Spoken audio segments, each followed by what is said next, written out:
এই তথ্য উপদেষ্টা নাহিদ সাহেবকে সতর্ক করি, আমি তার দৃষ্টি আকর্ষণ করে বলতে চাই, মামুনুল হককে চিনেন না?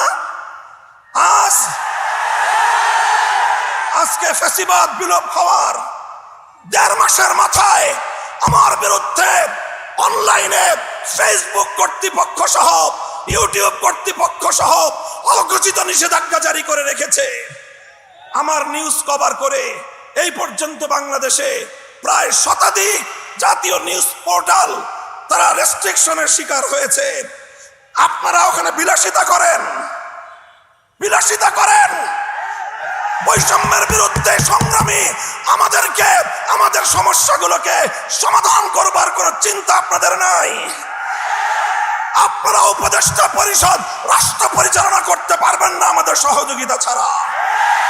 আমার এই বক্তব্যের 24 ঘন্টার মধ্যে যদি আপনারা কোনো ব্যবস্থা গ্রহণ না করেন, আমরা আপনাদের বিরুদ্ধে ব্যবস্থা গ্রহণ করতে বাধ্য হব।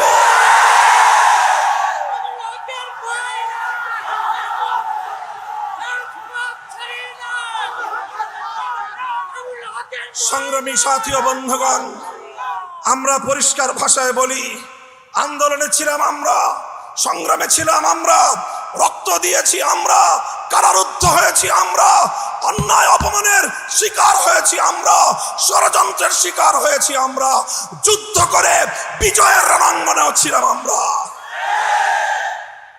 এখন সম্মিলিতভাবে এই রাষ্ট্রটাকে এগিয়ে নেওয়ার দায়িত্ব আমাদের। আমরা সহযোগিতা করতে চাই, গায়ে পড়ে সহযোগিতা করতে চাই।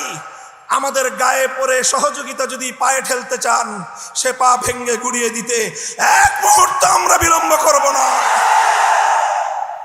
আল্লাহ পাক রব্বুল আলামিন এই বাংলাদেশকে একটি সুন্দর সমৃদ্ধশালী একটি বাংলাদেশ হিসেবে এগিয়ে নেওয়ার তৌফিক দান করুন।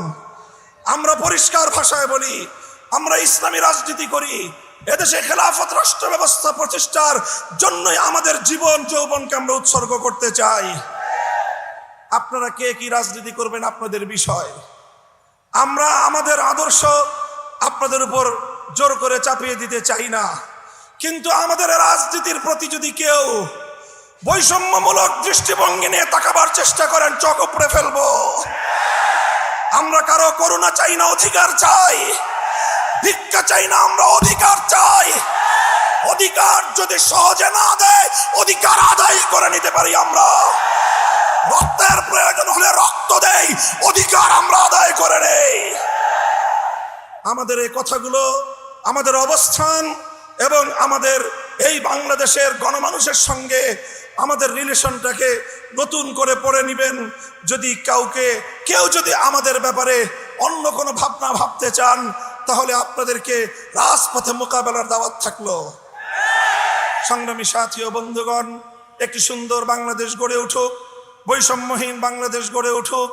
আর কোনো শিক্ষাঙ্গনে তোফাজ্জলদের মতো আর কোনো মানুষকে যেন এভাবে বিচার বহির্ভূত হত্যাকাণ্ডের শিকার হতে না হয়।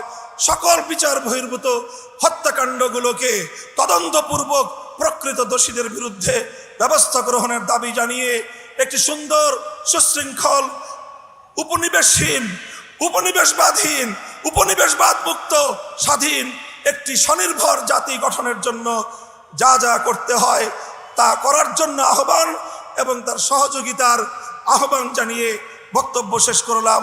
নাসরুম মিনাল্লাহি ওয়া ফাতহুন করিব ওয়া আখিরু দাওয়ানা আলহামদুলিল্লাহি রাব্বিল আলামিন।